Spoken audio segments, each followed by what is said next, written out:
still stay the same. Stay down from the jump and they never change. Man, it's a moment I could never trade. Yeah, I told my moms not to stress no more. Go hit the Bentley store and no credit card debts no more. I bought the crib and it's an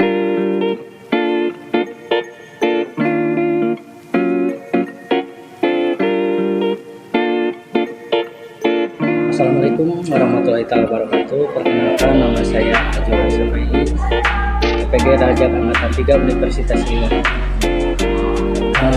Di video kali ini akan menjelaskan proses masuknya Islam ke Indonesia. Sekian dan terima kasih.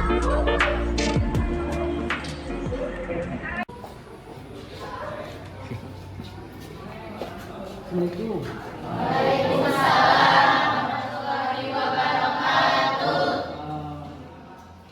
Alhamdulillah kita bertemu lagi di pertemuan selanjutnya. Kemarin itu kita ngobrol tentang materi ilmu budaya.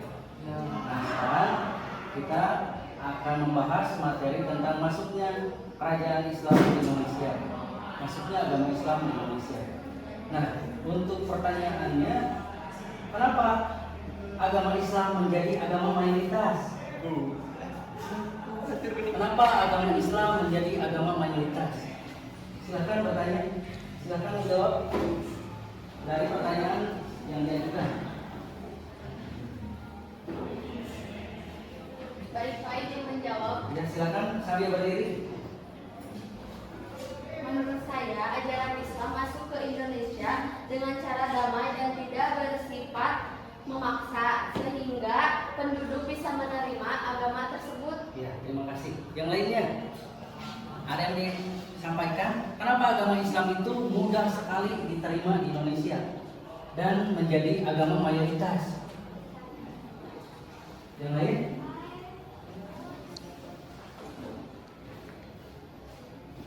Silakan berdiri. Silakan. Nilai-nilai Islam dianggap cocok dan sesuai dengan pandangan hidup mayoritas penduduk Indonesia, contohnya dari segi etos dagang, sehingga proses stabilisasi lebih mudah berlangsung melalui aktivitas perdagangan. Yang lainnya? Ada lagi? Satu lagi?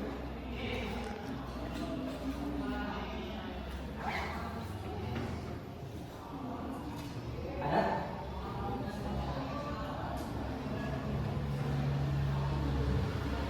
Kalau nggak ada, kita lanjut ya. Pimpin doa. Ini siapa? Silakan pimpin doanya. Sebelum belajar, mari kita berdoa. Doa dimulai.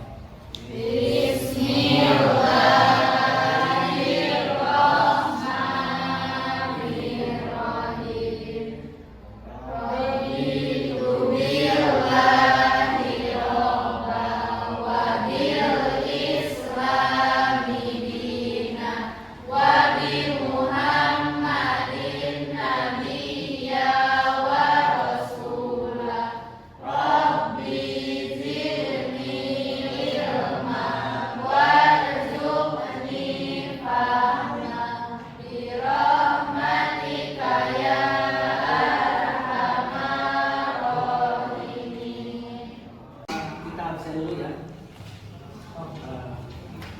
Ainun, apa?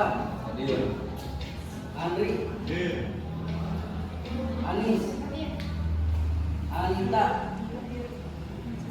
Cika, Jessica, Daniel, Desti, Hadir. Eka, Elianti, Kaila, Hadir. Kaila, Ludmila, Hadir. Luki, Izin, Rani, Rapi, Rati, Resti, Damara, Repa, Rista, Rizky, Sandy, Seni, Sepa.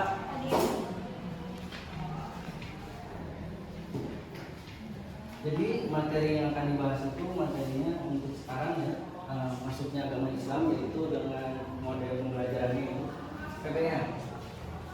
Seperti kemarin ada kelompoknya itu satu bangku. Berarti untuk yang satu orang nanti bisa gabung nanti. Berarti ada yang 3 orang. Ya. Kemudian pemateri ya. Pemateri selanjutnya. Apakah para wali Allah ini sejalan atau apakah para wali Allah ini ada kaitan saudara satu sama lainnya? Mari kita simak video ini sampai selesai. Wali Songo adalah para wali Allah yang berjumlah 9 orang, yaitu diantaranya Syekh Maulana Malik Ibrahim, Sunan Ampel, Sunan Giri, Sunan Bonang, Sunan Gajah, Sunan Kalijaga, Sunan Kudus, Sunan Muria, serta Sunan Gunung Jati. Mereka tidak hidup pada saat yang persis bersamaan, namun satu sama lainnya mempunyai keterkaitan yang erat, yaitu ikatan darah antar saudara dan juga dalam hubungan guru dan murid. Syekh Maulana Malik Ibrahim adalah yang tertua. Sunan Ampel adalah anak dari Syekh Maulana Malik Ibrahim. Sunan Giri adalah keponakan dari Syekh Maulana Malik Ibrahim, yang berarti juga sepupu dari Sunan Ampel. Sunan Bonang dan Sunan Derajat adalah anak Sunan Ampel. Sunan Kalijaga merupakan sahabat sekaligus murid dari Sunan Bonang. Sunan Muria adalah anaknya Sunan Kalijaga. Sunan Kudus adalah murid dari Sunan Kalijaga, dan Sunan Gunung Jati adalah sahabat para sunan kecuali Syekh Maulana Malik Ibrahim yang lebih dulu meninggal. Mereka tinggal di Banten Utara Jawa dari awal abad 15 hingga pertengahan abad 16. Ditinggal wilayah penting yaitu daerah Surabaya dan Simalungun yang berada di Jawa Timur, Demak, Kudus, Muria yang berada di Jawa Tengah, serta Cirebon yang berada di Jawa Barat. Mereka adalah para intelektual yang menjadi pembaharu masyarakat pada masanya. Tantangan.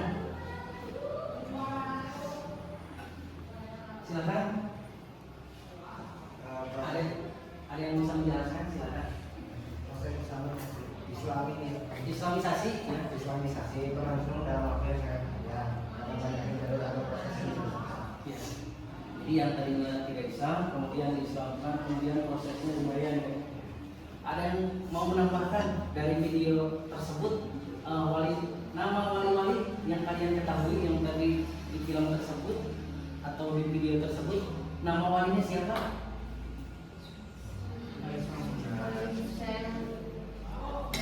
9 wali yang tadi di video. Terus Sunan Ampel, Sunan Bonang, Sunan Kalijaga, Sunan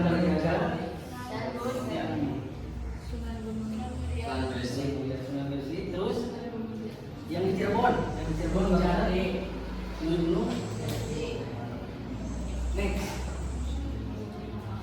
Utama masjid adalah kreasi dari Sunan Kalijaga. Dalam berdakwah, ia punya pola yang hampir sama dengan sahabat dekatnya yaitu Sunan Bonang. Paham keagamaannya cenderung berbasis Islam bukan Sufi. Ia juga membeli kesenian dan kebudayaannya sebagai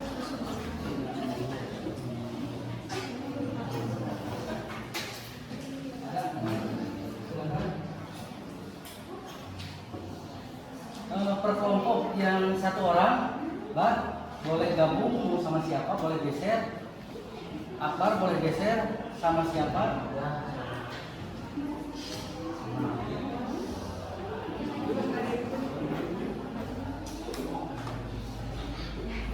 Silakan, Bar, geser.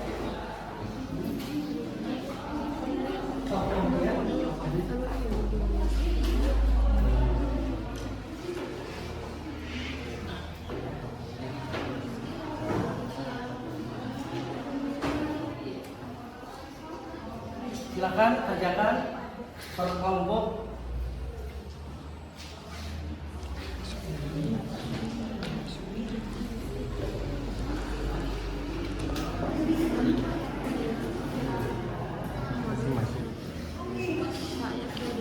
Silakan kerjakan langkah-langkahnya, turuhannya di tadi dengan KPD yang sudah disiapkan.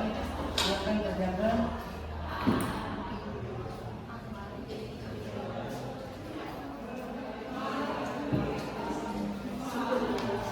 Ya.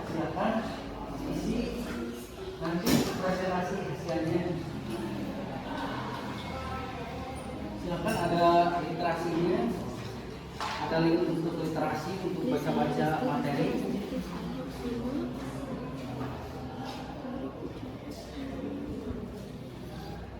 Ada? Di linknya udah ada?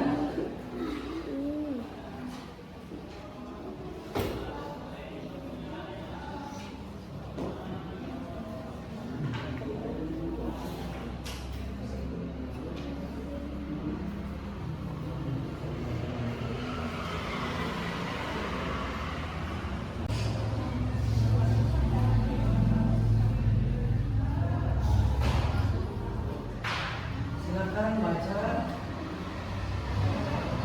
isi teori-teorinya, pendapatnya, buktinya.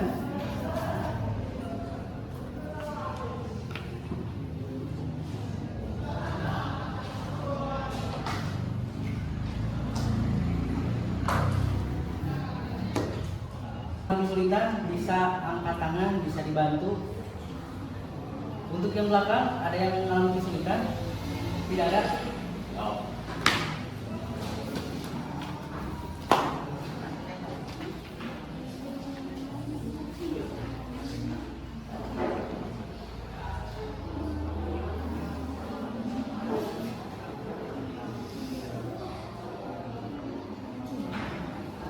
Kalian baca dulu ya si materinya.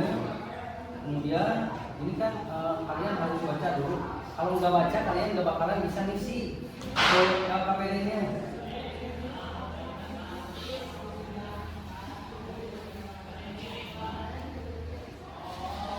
Silakan baca dengan cermat langkah-langkah pembacaannya, materinya, silakan.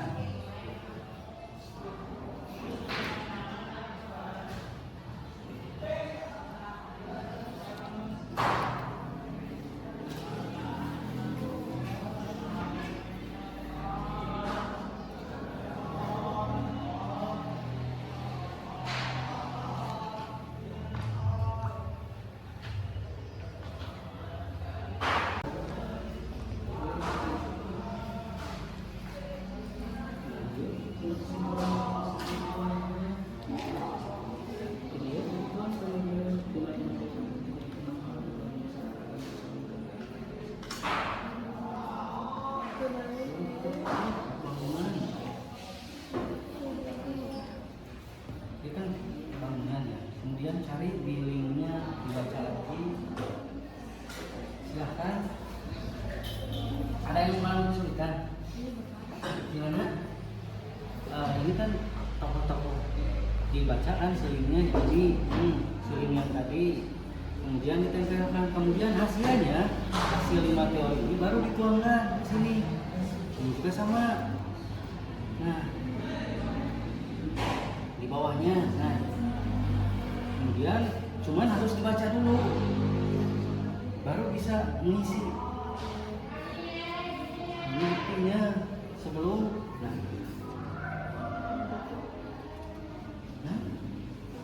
ya, bangunan atau makan, kan? Berarti harus dibaca benar-benar kan?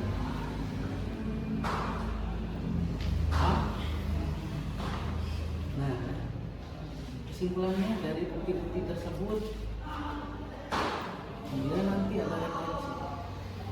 Nah, dulu itu. Silakan. Ada yang mengalami kesulitan? Udah?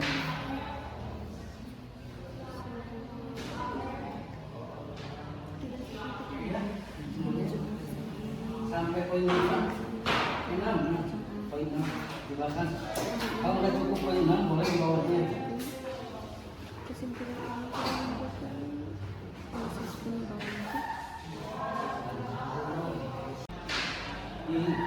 Di link lah, yang itu di link. Nah, ini baca, kemudian dikerjakan sama kan? Sudah dibaca, baca dulu, kemudian baru kerjakan sama kelompoknya satu teman sebangku. Ya, paham? Ya, sampai poin 6 ya, di belakang. Nanti ya akan didiskusikan hasilnya. Ya, dengan jempol silakan.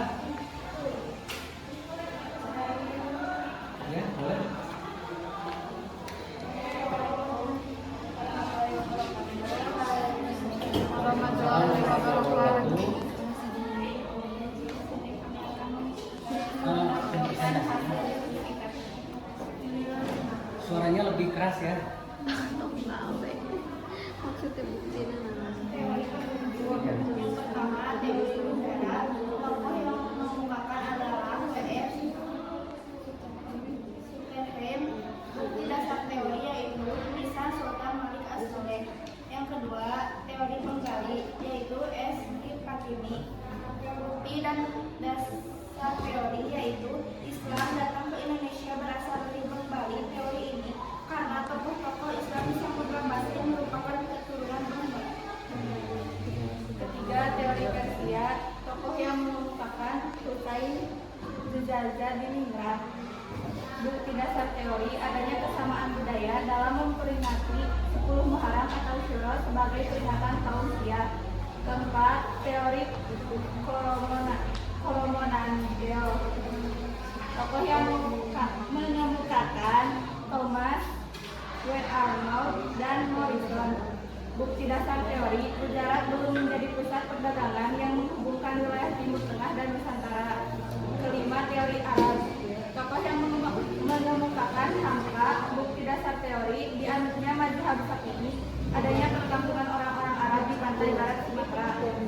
Kesimpulan yang dapat diambil setelah mempelajari 5 teori di atas yaitu bahwa mereka mencoba menjelaskan asal-usul pola perdagangan dan migrasi manusia di sepanjang pesisir India dan Asia Selatan. Teori Gujarat menggali Persia, Koromandel, Arab memberikan wawasan tentang hubungan perdagangan budaya antar wilayah tersebut dalam sejarah, memperlihatkan kompleksitas pertukaran di kawasan tersebut. Kondisi beberapa wilayah Indonesia sebelum kedatangan Islam. 1. Sumatera. Pada abad ke-13, Kerajaan Sriwijaya mulai mengalami kemunduran. 2. Wilayah Nusantara Jawa. Surutnya pengaruh Majapahit akibat terjadinya konflik politik. Dampaknya banyak daerah-daerah vasal Majapahit yang melepaskan diri. 3. Kalimantan Selatan. Sebelum kedatangan Islam, daerah ini sudah berkembang kerajaan yang bercorak Hindu-Buddha. 4. Kalimantan Timur. Hindu-Buddha lebih dominan dalam kehidupan kerajaan. Kerajaan Kutai merupakan kerajaan Hindu tertua di Indonesia. Secara umum dapat diambil kesimpulan sebelumnya masuk Islam bagaimana kondisi Nusantara. Sebelum masuknya Islam ke Nusantara, masyarakat di wilayah tersebut memiliki keberagaman budaya, agama, dan sistem kepercayaan. Bukti-bukti masuknya Islam, bukti tertulis atau cerita kabar, yaitu sumber berita Ma'huan, ditemukannya makam Fatimah binti Maimun. Ceritanya ditemukan di daerah Kleran, Gresik. Yang kedua, sumber berita Marco makam Sultan Malik As-Soleh ditemukan di Aceh. Di Aceh berangkat tahun 1297. Yang ketiga, sumber Ibnu Battuta ditemukan wilayah tempat pada tahun 1304 sampai 1378. Keempat, sumber dinastika ditemukan pada abad ke-7 sampai ke-8 Masehi. Yang kelima, Tom Pires. Berdasarkan temuan cerita dan kabar yang beredar, kita dapat menyimpulkan kapankah Islam masuk ke Indonesia. Islam diperkirakan masuk ke Indonesia pada abad ke-17 hingga ke-14 melalui jalur perdagangan dan kontrak budaya. Beberapa temuan arkeologis dan sumber sejarah menunjukkan adanya keberadaan Islam di wilayah Nusantara pada periode tersebut. Namun, penetapan waktu yang pasti dapat menjadi kompleks karena interaksi budaya dan proses islamisasi yang berlangsung secara bertahap melalui berbagai jalur, termasuk perdagangan dan perkawinan antar budaya. Sekian kesimpulan dari kami. Mohon maaf bila banyak kesalahan. Wassalamualaikum warahmatullahi wabarakatuh. Iya, terima kasih. Yang lainnya, kelompok yang lainnya silahkan. Ada yang jadi boleh satu kali. Jadi bacanya boleh sebagian-sebagian sama teman sebangkunya. Ada yang mau menyampaikan yang lain? Sudah lumayan hasilnya. Yang lain? silakan. Sebelumnya udah siap? Belum.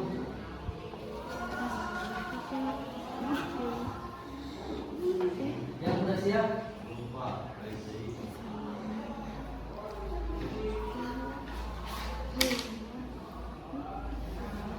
Saya sudah siap, Oh, Pak. silakan. Assalamualaikum warahmatullahi wabarakatuh. Waalaikumsalam warahmatullahi wabarakatuh. Baik, di sini saya akan mengemukakan tentang diskusi bersama teman sebangku saya. Baik. Teori Gujarat. Tokoh yang dikemukakan W.F. Sutakim. Bukti dasar peninggalan lukisan Sultan Malik al-Saleh yang teorinya menunjukkan kesamaan dengan lisan yang terdapat di Gujarat, India. Teori Arab. Contoh yang mengungkapkan angka 1 dianutnya mazhab Syafi'i oleh sebagian besar masyarakat Indonesia. 2. Adanya perkampungan orang-orang Arab di pantai barat Samudra Sumatera. Teori Persia. Tokoh yang dikemukakan Husain Jajadiningrat. Adanya kesamaan budaya antara lain dalam hal peringatan 10 Muharram atau Syuriya sebagai peringatan kaum Syiah atas kematian Husain. Putra Ali. Teori Bengali. Meski Fatimi, teori ini mengemukakan Islam datang ke Indonesia. Teori India. Thomas Ambol dan Marison. Menurut teori ini, Islam datang ke Indonesia melalui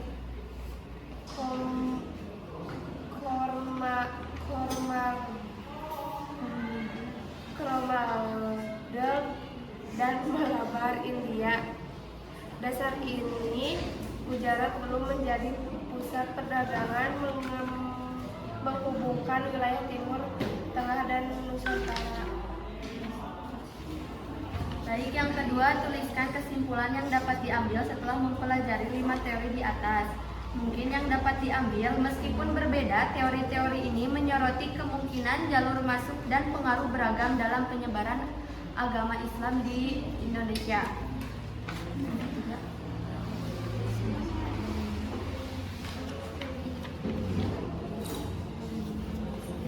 Bagaimana kondisi beberapa wilayah Indonesia sebelum kedatangan Islam?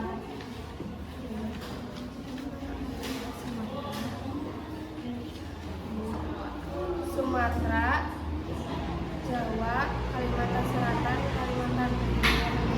Sumatera kondisinya sebelum masuknya Islam.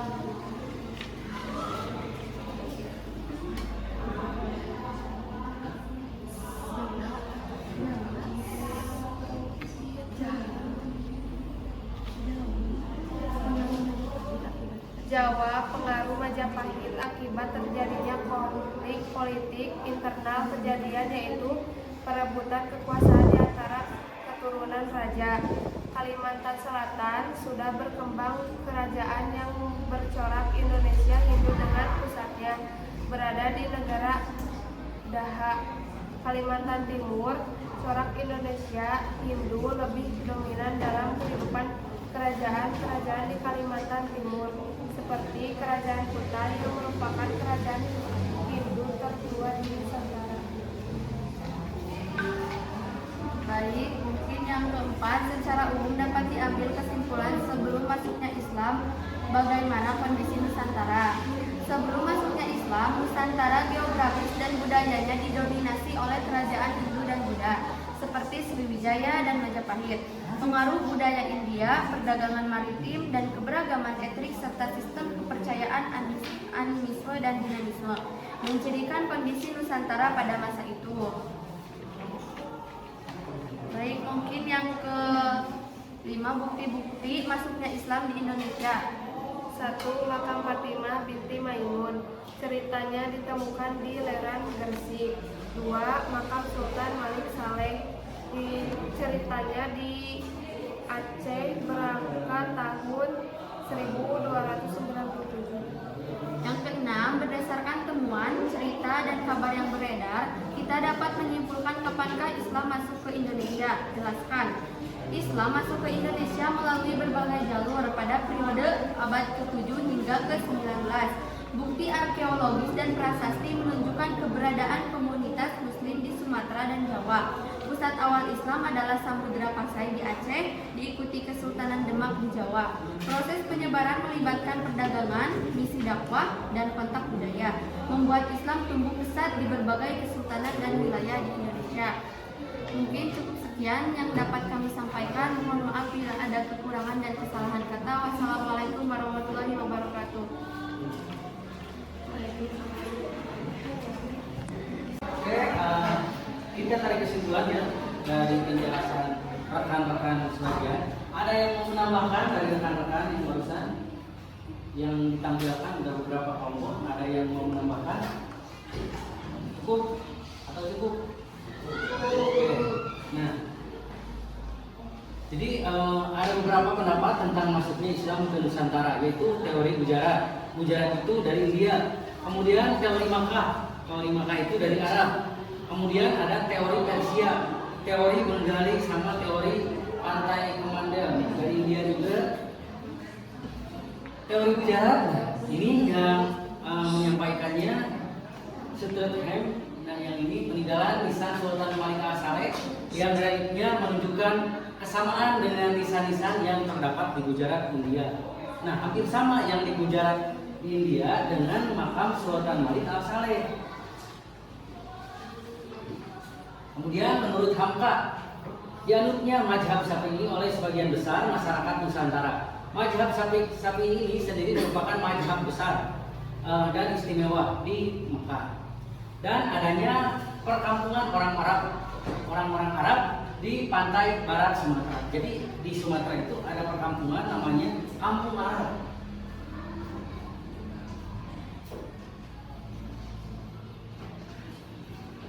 Kemudian teori Persia, menurut Hussein Jajadiningrat, adanya kesamaan budaya antara lain dalam hal peringatan 10 Muharram atau Syuro sebagai peringatan kaum Syiah atas kematian Hussein putra Ali.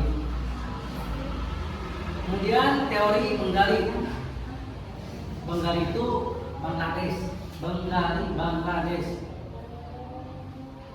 Menurut Fatimi, teori ini mengemukakan Islam datang ke Nusantara berasal dari Bengali. Dasar teori ini karena tokoh-tokoh Islam di Samudra Pasai merupakan keturunan Bengali. Bengali ini Bangladesh. Nah, gimana untuk mempelajari sejarah? Udah siap? Siap. Jadi siap itu udah semangat belajar sejarahnya. Soalnya kan belajar sejarah itu belajar meskipun yang dipelajari masa lampau, kita kan sebagai keturunan bangsa Indonesia, apalagi kita umat Islam, jadi cocok sekali. Kita kan keturunannya Islam, nggak bisa milih kan, karena udah Islam. Kalau ada Islam turunan yang sebelumnya, berarti kita harus syahadat lagi. Kita itu Islam yang luar biasa, agama Islam itu luar biasa, beda dengan agama lain. Bisa syahadat lagi supaya lebih kuat lagi. Malahan selama 5 hari, bukan 5 hari, 5 waktu, selama 1 hari 5 waktu itu syahadat terus, sholat. Asyhadu anna Muhammadar Rasulullah. Setiap sholat berarti terus diperkuat. Takutnya agak sedikit melenceng. Kenapa di agama kita itu 1 harinya, 1 hari 1 malam syahadatnya banyak supaya kuat, tidak melenceng. Kalau sholatnya nggak benar, misalkan syahadatnya nggak benar, bisa juga ya pikirannya melakukan hal-hal yang keji, melakukan tindak kejahatan. Dengan cara sholat bah itu bisa mengendalikan hawa nafsu kalian. Bisa dipahami? Paham? Oke. Dari kesimpulan teman-teman kalian yang barusan itu udah lebih bagus. Cuman untuk kedepannya ditingkatkan lagi. Soalnya kalian itu males baca ya. Jadi males baca materi yang panjang. Ini kan menganalisis ya. Berarti harus membaca, dianalisa dulu, kemudian dibaca, kemudian disimpulkan. Nah, lumayan. Jadi minat membacanya kurang, jadi ditingkatkan. Paham? Untuk pertemuan selanjutnya, untuk pertemuan yang akan datang, kita itu akan belajar materi selanjutnya itu tentang kerajaan Islam. Ada Samudra Pasar, ya. Nanti dibagi-bagi. Itu untuk materi selanjutnya, kerajaan-kerajaan Islam di Indonesia yang akan dipelajari. Kemudian karena pembelajaran kita sudah beres ya, kita berdoa ya atas apa yang kita lakukan hari ini supaya mendapatkan pembelajaran yang lebih menarik. Siapa yang mau menutup berdoa atau mau saja yang menutup? Oke, silakan. Silakan berdoa sebelum pembelajaran selesai. Marilah kita berdoa dimulai.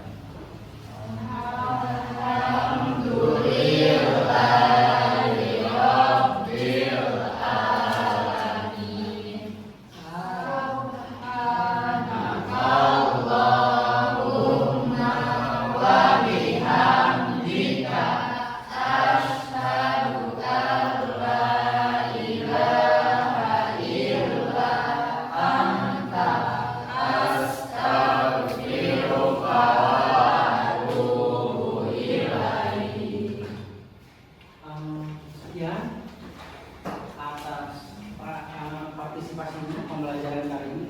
Sekian dan terima kasih. Semoga apa yang kita inginkan dengan belajar sejarah bisa lebih baik lagi di kedepannya. Terutama untuk masa depan kalian. Kalian itu jangan pernah lelah untuk belajar sejarah, karena belajar sejarah adalah penting, sangat penting. Karena sejarah itu mengajarkan masa lalu, masa kini, dan yang akan datang. Meskipun pembelajaran sejarah pembahasannya masa lalu, tapi itu gambaran masa lalu, jejak keturunan kita waktu itu. Kemudian kita jangan sampai melupakannya. Karena bangsa yang besar adalah bangsa yang menghargai para pejuang dan para pahlawan.